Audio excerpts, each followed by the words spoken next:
Hi, I'm Tristan Bonnet. I've worked as a professional barista for several years and I've competed in multiple national coffee championships.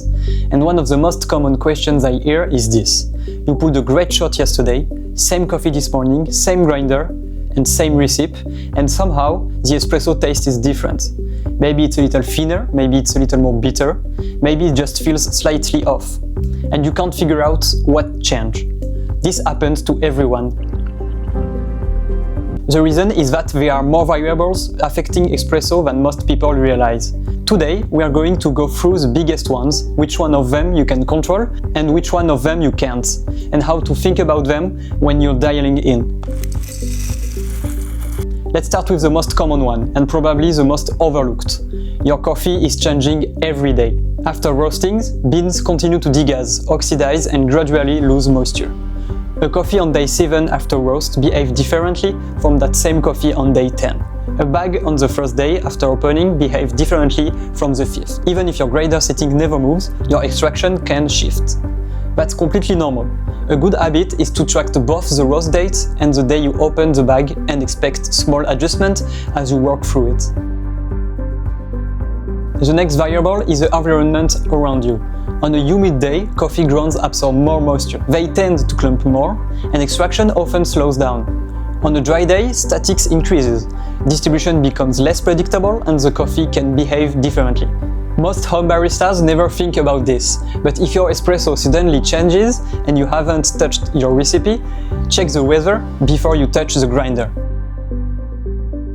The third variable is your grinder. Burrs behave slightly differently when cold compared to when they've been running for a while. As the metal warms up, tiny dimensional changes occur, which can affect particle size distribution. The first shot of the day often behaves differently from the second or third. In a conical burn system like the one used in Meraki, thermal stability is already very good, but running a small warm-up dose before your first espresso can still help create more consistent conditions. Next is retention. Every grinder retains some coffee. That coffee may remain inside the grinding chamber overnight. By the next morning, those grounds have had time to oxidize and interact with the environment. Your first dose of the day may contain a mix of fresh coffee and the coffee from the previous session. Many people assume they have a grind problem, when in reality, they are tasting yesterday's coffee. A small purge before your first dose helps eliminate that variable. Then there is a cup. A cold cup immediately pulls heat away from the espresso. As temperature drops, our perception of sweetness drops with it. A surprising number of people think their coffee changed when what actually changed was the serving temperature. Preheating your cup with hot water takes only a few seconds and can make a noticeable difference in the final experience. The final variable is puck preparation. If coffee is distributed unevenly before tamping, water will find the path of least resistance. That's channeling. Likewise, if your tamping technique changes from shot to shot, resistance changes as well.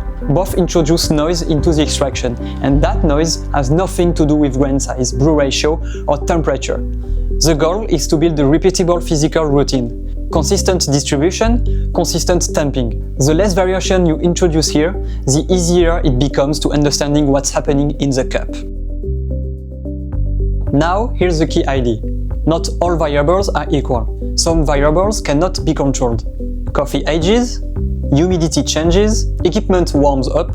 You can understand those variables. You can anticipate them, you can adjust for them, but you cannot eliminate them. The real question isn't how to remove every variable. That's impossible. The real question is, which variables can you actually control? And how precisely can you control them? Because when controllable variables move around, it becomes much harder to understand why your espresso changed. The signal becomes noisy, and noisy feedback makes dialing in slower. Let's start with dose. Dose is fully controllable, at least in theory. In practice, many setups don't control it particularly well. If you're relying on grind time or visual estimation, you might be dosing 17.5 grams one morning and 18.5 grams the next one. A 1 gram difference is enough to significantly change how water moves through the puck.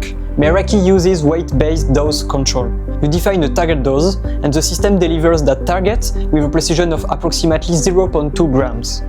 The result is that your dose remains consistent from shot to shot. And when dose remains consistent, the recipe holds. The same principle applies to yield. Many espresso recipes drift because stopping extraction manually introduces variation. A small delay can easily add 1, 2 or 3 grams to the final beverage weight. Without realizing it, your brew ratio is changing. Meraki controls extraction by beverage weight. You work with a target yield, and that yield remains consistent shot after shot.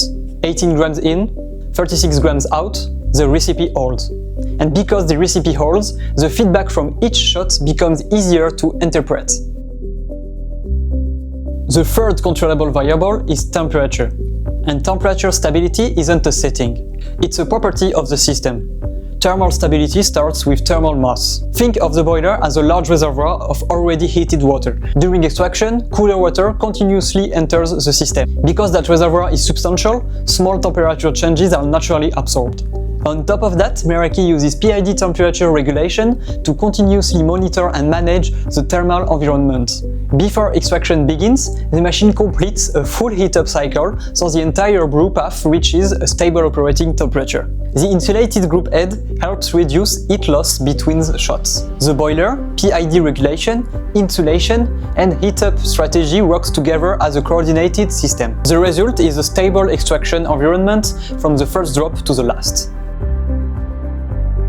This is where things become interesting. When dose, yield and temperature remain stable, the feedback becomes clean.